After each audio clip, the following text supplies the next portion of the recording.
Hello, Blue Jays fans, and welcome to Sunny Side of the Dome. Sunny Side of the Dome streams live on Thursday evenings at our new time now for the regular season, 6 o'clock p.m. We stream live on Jays from the Couch's YouTube channel, and you can also follow along live on Jays from the Couch's Facebook or Twitter accounts. We post the link, and you can always follow along while the show is in progress. As well, if you miss an episode, you can catch the archives in YouTube or Facebook or Twitter, so they're always available. When you're ready, we're ready. And Sunny Side of the Dome is presented by Jays from the Couch, as I said. And if you enjoy the content here, there's lots more where that came from. There's Jays from the Couch's main podcast, which has been moved to Monday evenings at 6 o'clock p.m. And that's hosted by the founder of Jays from the Couch, Sean Doyle. Sean does a great job running that podcast. And there's usually someone pretty interesting on to give him another perspective, whether it's one or two of us fellow Jays from the Couch writers, or he's had lots of interesting guests, bloggers who cover other MLB teams, media who actually do this sort of thing for a living, Shai Davidi, Keegan Matheson, and even some players and prospects such as Jordan Romano. He was on a while back. So if you haven't been catching the Jays from the Couch podcast, you should definitely do that. That's Mondays. As well, our other show has been up and running for a while, the On-Fact Circle, Tuesdays. Again, we've moved the time to 6 p.m., and the On-Fact Circle is presented by the Feckless Wonder, Steve Feck. Steve is such an interesting guy. He's smart, he's funny, he's knowledgeable. He says all kinds of things. You never really know what's going to come from Steve at any given time, and he'll make you laugh, he'll make you think, and you might even learn a thing or two that you didn't know before. So if you haven't been watching, make sure you tune in and see what Steve is up to. All right then. Happy Thursday evening. How's it going, Blue Jay fans, baseball fans, and anybody interested in tuning in? It's been actually a couple of weeks. I didn't do the show a week ago. One very quick personal note, it wasn't something that I planned more than a couple of days in advance. I actually took last Thursday off because I had the opportunity to get a first COVID-19 vaccine shot. So I did that on Thursday, and because I've heard that the side effects can be a bit much for a day or two, I just wanted to, as soon as I found out I was getting the shot, I just made the decision that I wasn't going to do the show. I didn't want it to be last minute and so forth. So anyway, yeah, haven't been around to talk Blue Jays baseball since opening day, since that win was in the books, and it's been an interesting couple of weeks. So get to that in a few minutes. And of course, happy Jackie Robinson Day to baseball fans everywhere. On April the 15th, every year, Major League Baseball plays tribute to Jackie Robinson because he made his debut in MLB on April the 15th, many, many years ago, of course. But yeah, all across MLB, every player wears his jersey number, which was 42, and which is retired all throughout MLB, as it should be. So yes, and happy Jackie Robinson Day, and thank you once again for all that you did and paving the way for many Black players to play after him.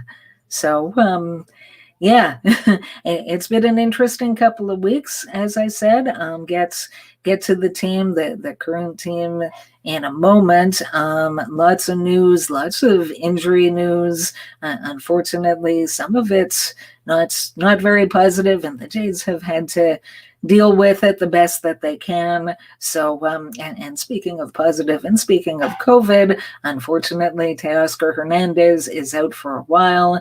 Initially, about a week ago, he was put on the COVID injured list, specific to COVID because he had been identified as a close contact of somebody who has tested positive for COVID-19, somebody outside of the Blue Jays organization. We don't know who that is, but anyway, so he was on the injured list for that, and that had to be for a minimum of 7 days. And of course, everyone was hoping for him as a human first, and as a baseball player second. Of course, everyone was hoping that he would test negative and be able to come back. Well, a couple of days ago, it was unfortunately revealed that he has tested positive.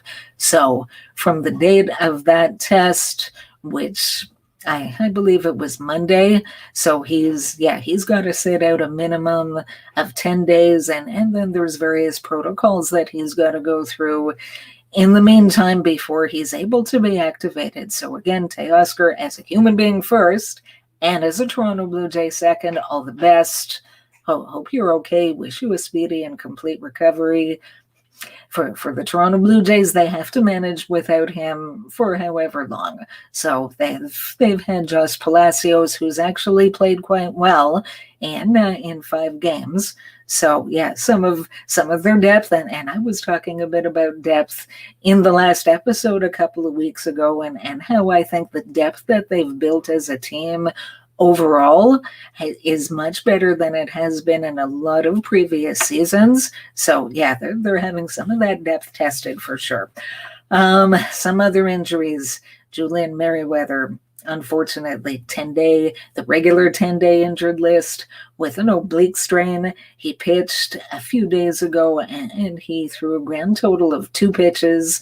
That's in the 8th inning to end an inning, and then he didn't come back from the 9th, and people were wondering, well, what's going on? Is this some sort of a strategic move? They trying to save him for the next day if he's needed? And then we found out, nope, he's got an injury, and it's so unfortunate because that this man is so talented in terms of his stuff and the things that he can do when he is healthy. So, but I mean, he's had quite the history of injury.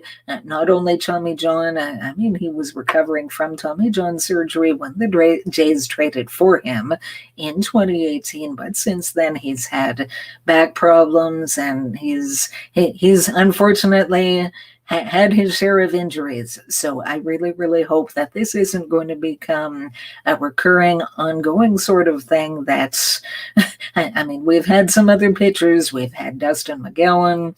We've had Brandon Morrow, and those guys just had so much talent, but for different reasons, they couldn't seem to stay healthy long enough to really have the success that they might have otherwise. So hopefully we won't be saying that about Julian Merriweather someday, but we'll see. Other injuries, Tyler Chatwood also on the injured list with triceps inflammation. So yet to be seen how serious that is and how long he'll be out. Ross Stripling, not currently on the injured list, but he was scratched from his start. He should have started originally yesterday, and then he was scratched due to arm stiffness. And TJ Zoik started in his place. Unfortunately didn't pitch all that great, but the Jays managed to stay in the game and they won it. Very exciting walk-off in the bottom of the 9th. If you didn't see it, I'm sure you heard about it if you're a Jays fan. So way to go. Great going there. Some more positive news on the injury front is that Nate Pearson, while he's not active as of yet, apparently he is completely pain-free at this point, and it's just a question of him working his way back. In a way, it's sort of a second spring training for him. They've just got to ramp him back up into action. So see how long that takes. I'm guessing they're not really giving a time frame.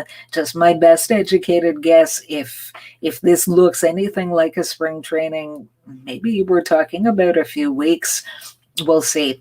I don't know if any of you might have seen Hazel May actually interviewed Pearson very recently. Was it yesterday? Sorry, I'm losing track of time.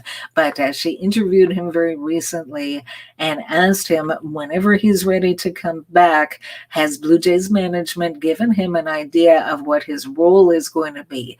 And he sounded quite definite that they most definitely want him to be in the starting rotation. You weren't really sure because he's also had some time on the injured list.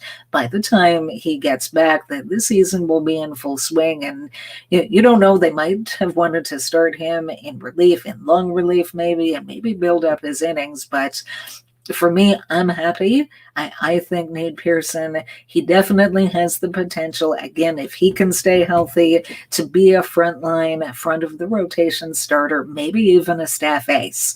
And wouldn't it be great to have two ace caliber pitchers to go along with Ryu, who's most definitely an ace?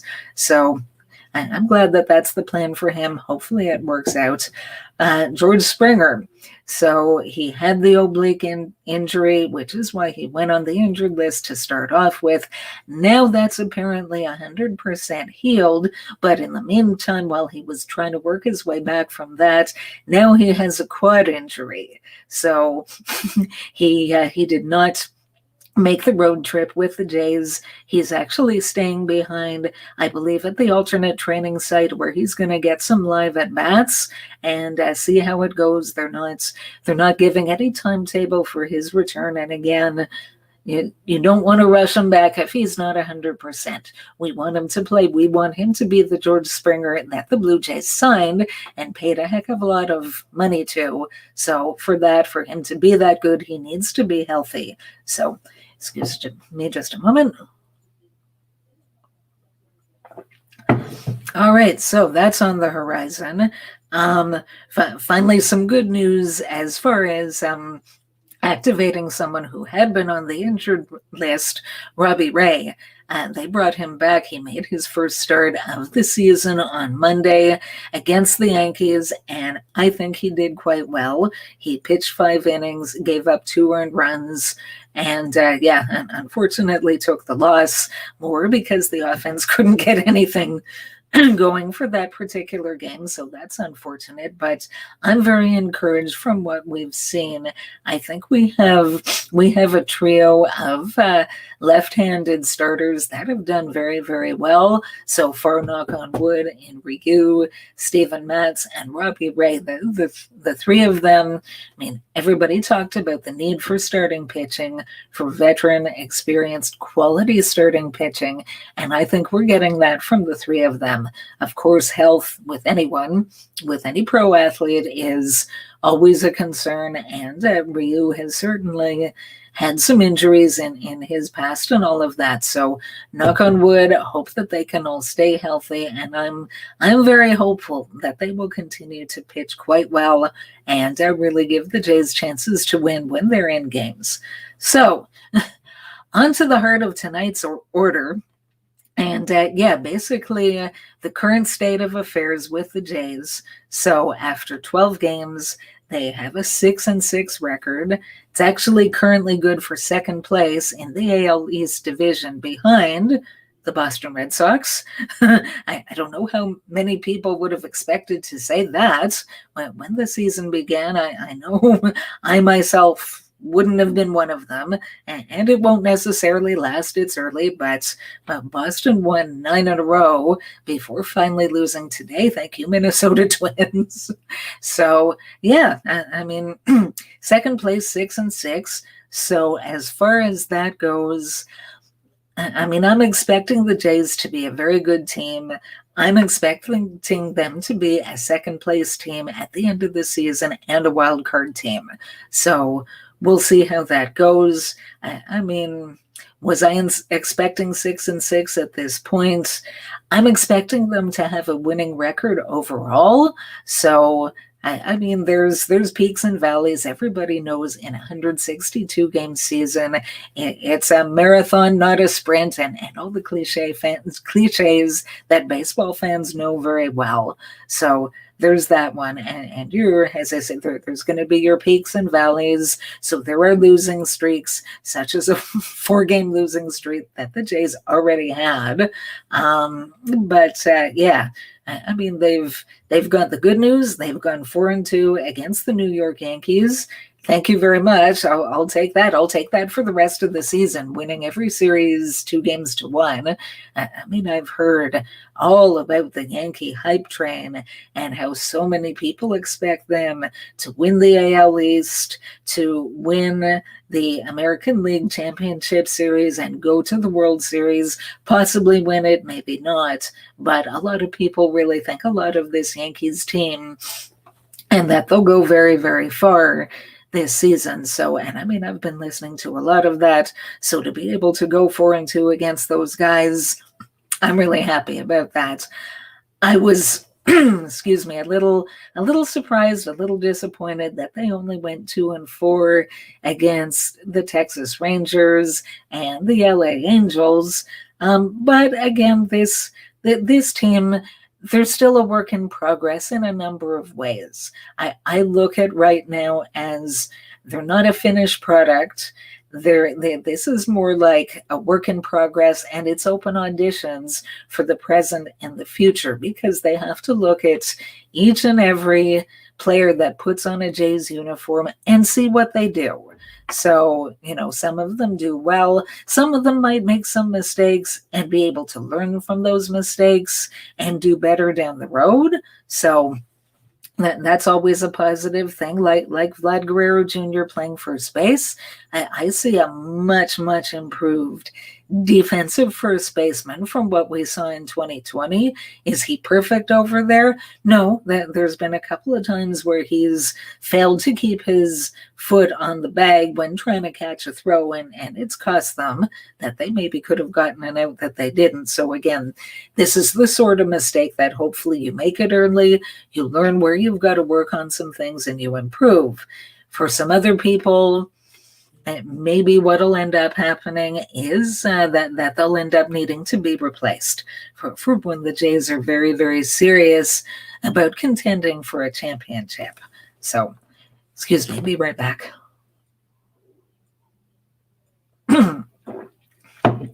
So going into this season and all through the off season, what many people, myself included, figured the Blue Jays team would look like in 2021 is that their offense would be amazing. I mean, they had so many established hitters that have had success in Major League Baseball, figured they'd be one of the best offenses anywhere in the game. But that where they might need some help, where they might not be as good, is in their pitching, particularly the starting rotation. So some numbers early on after 12 games. In terms of OPS, the Blue Jays as a team have an OPS of exactly 700, which is currently 14th in Major League Baseball. So they're middle of the pack. Interestingly enough, right now, mainly because it is early in 2021, the average team OPS it's fairly low. It's 706, and people do say that early on the pitching is ahead of the hitting, and the hitting takes a little bit of time to catch up. So that might be why that's a bit low. So they're pretty close to the league average right now in terms of their OPS. Pitching is another story.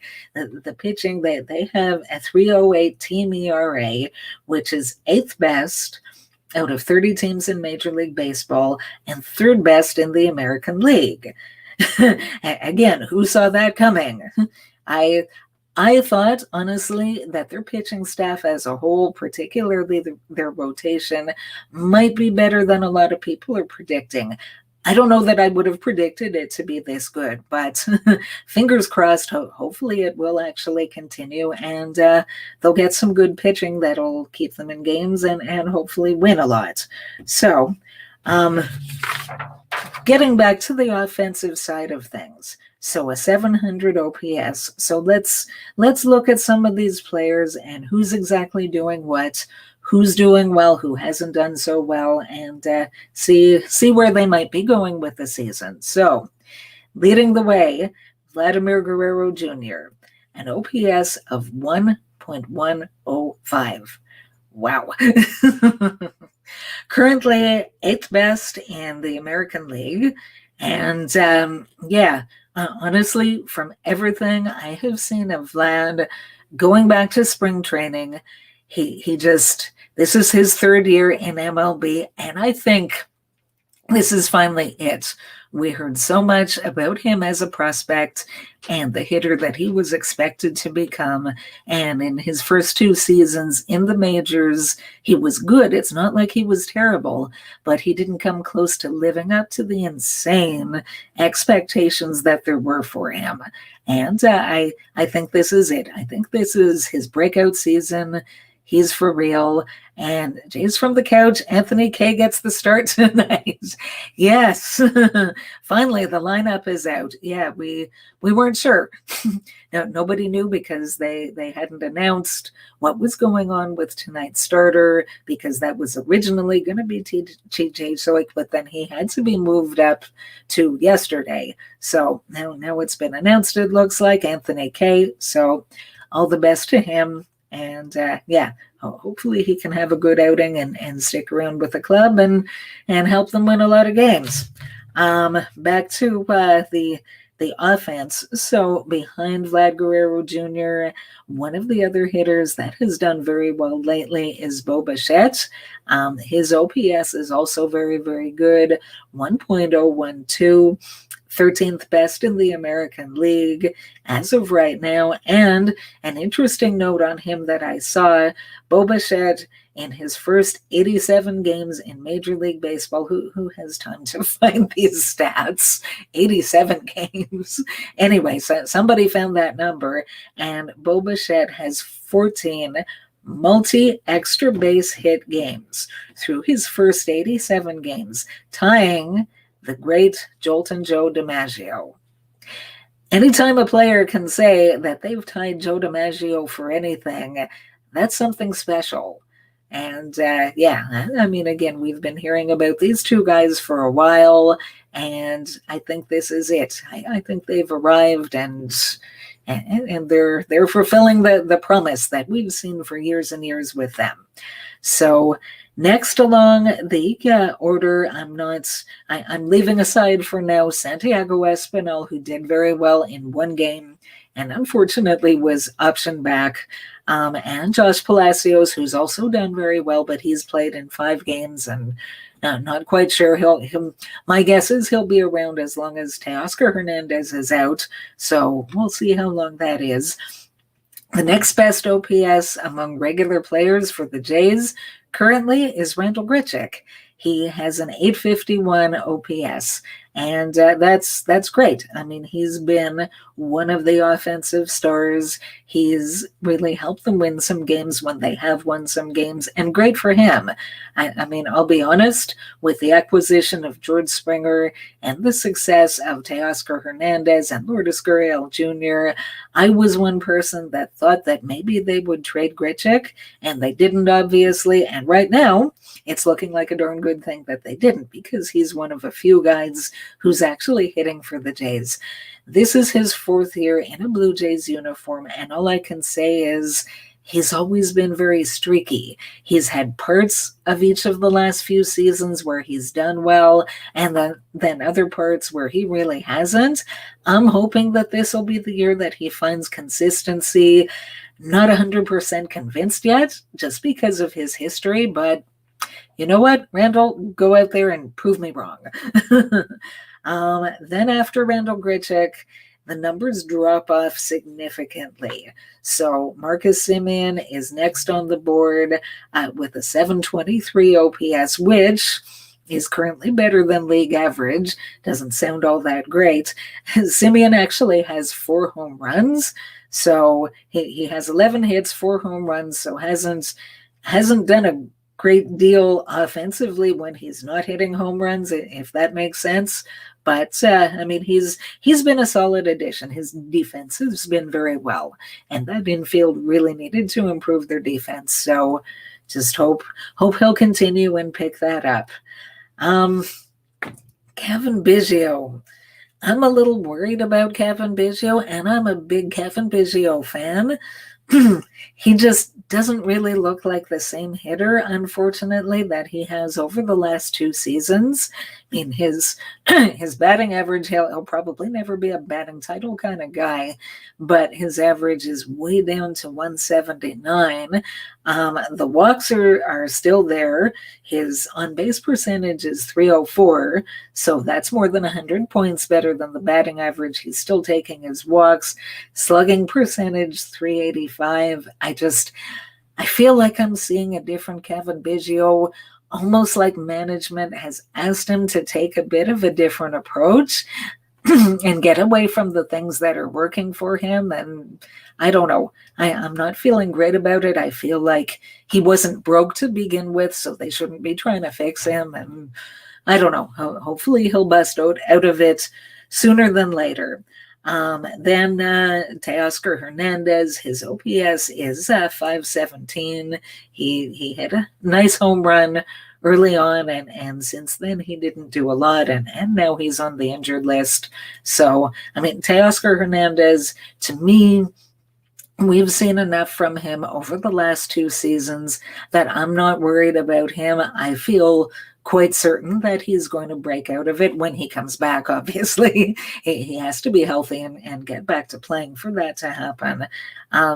Alejandro Kirk made the team out of spring training. People were so excited about his offensive potential. And I'm not saying the offensive potential isn't there. What I did say, what I had been saying all along is to take it easy and don't expect him to be a 380 hitter for the rest of his career. He's a young hitter. Everybody goes through these peaks and valleys, and at some point the production will drop off. So he has an OPS of 417. When he finally had his first hit of the season yesterday, and that was a home run. So great for him, and hopefully that'll be the start. Again, you've got to have some patience with these young players, and particularly with Kirk, because he is basically a backup catcher. He doesn't play every day. So a little harder, I would imagine, to find consistency with the bat. If you're a part-time player, maybe they should have him DH some of the time, or anyway, we'll see. Rowdy Tellez, OPS of 384. Rowdy Tellez. So many people who I follow on Twitter were convinced that 2020 was a breakout season for Rowdy Tellez. I really want to believe it. I still really want to believe it. For Tellez's sake, for the Blue Jays as a team, well, I had a look at when he was really hitting hot, because he wasn't to start the season, and basically he had a very hot 2.5 weeks before he unfortunately got injured, and then that was pretty much it. He was activated. I don't remember him getting a hit again once he finally joined the active roster, and he's been ice cold up until a few days ago. He literally did not have a hit in the 2021 regular season, and now he's had hits in the last few games. So I really hope he can break out and put together an amazing, consistent season. I have not seen enough consistency from Rowdy Tellez to be sold that he is the real deal. So again, Rowdy, go out there, prove me wrong, please, for everybody's sake. Further down, Lourdes Gurriel Jr., 377 OPS. Again, I'm very impressed with what he's done over the last 2 seasons.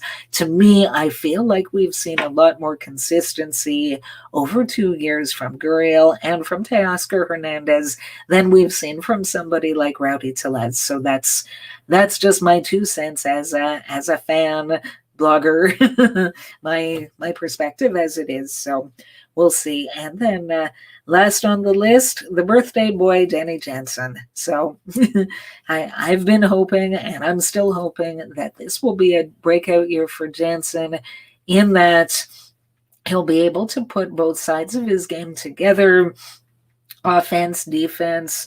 Well, so far he's struggling a bit with the bat, unfortunately, and hopefully he can pick it up. Is one thing that Jansen seems to do very well is manage a pitching staff, and that's a part of the game that, if you're not a real diehard fan really into the game, it could be something that might be a little harder to notice. I mean, the offensive numbers are right there for anybody to see. The defense, I mean, he's either throwing guys out or he's not. You've either got a bunch of wild pitches, pass balls, or you don't. But the managing of a pitching staff, again, it's something that it might not be something that everybody always picks up on. So, I mean, Danny Jansen, for one thing, since the Blue Jays have had Hyun-Jin Ryu, he is the only one who catches Ryu. And Ryu, I mean, he is a master pitcher. He's not a flamethrower, but he has, it feels like, 100 different pitches and pitch speeds and changing angles and doing this and doing that. He's got so many things that he can do, and Danny Jansen catches him and has success as a catcher of him. So that part of his game is something that needs to be appreciated. Hopefully the other things will pick up in terms of the numbers. So, excuse me a moment. Well, on that note, it's almost the end of our evening together for now, which brings me to Through Blue Jay Color Glasses. So, for this evening's take, again, I'll go back to, even though I don't know, I might have overhyped them already, but the young duo of superstars, I would say current superstars, and that's Bo Bichette and Vladimir Guerrero Jr. For years, even when they were in the minor leagues, we heard so much about these two young men, and they were going to come up, and they were going to be the face and the future of the Toronto Blue Jays going forward. And it's taken a couple of years. Again, Vlad, he's done all right, at least with the bat, but he didn't come close to the hype that there was around him. Bo Bichette actually did very well. If you look at his offensive numbers for the parts of 2 seasons that he played prior to 2021, he played in a total of 75 games over the 2 seasons, and a lot of that had to do with unfortunate injuries that he kept ending up on the injured list. So we didn't really get to see that much of him play. When he did play, he really hit, and he's come up big in some big games. He's already had a couple of walk-off home runs in his young career. Well, I'm very, very excited to see how these two young guys are doing this season, and I don't think this is a fluke. I don't think this is something that they're just going to fall off, the way I somewhat fear that Randall Grichuk might decline a bit from the nice numbers that he's put up so far this season. Hope I'm wrong, but that's kind of my view about it. But these two, Bo and Vlad, I think this is it. I think the Blue Jays are the Bo and Vlad show for the next however many years, and I hope they stick around. I hope that we manage to retain them long past what would be their free agent years, and I feel like some good things are happening with this team, and the two of them are going to be right in the middle of it all. So, see how that goes. And on that note, we're pretty much out of time for this evening. So go Blue Jays, and see you next week.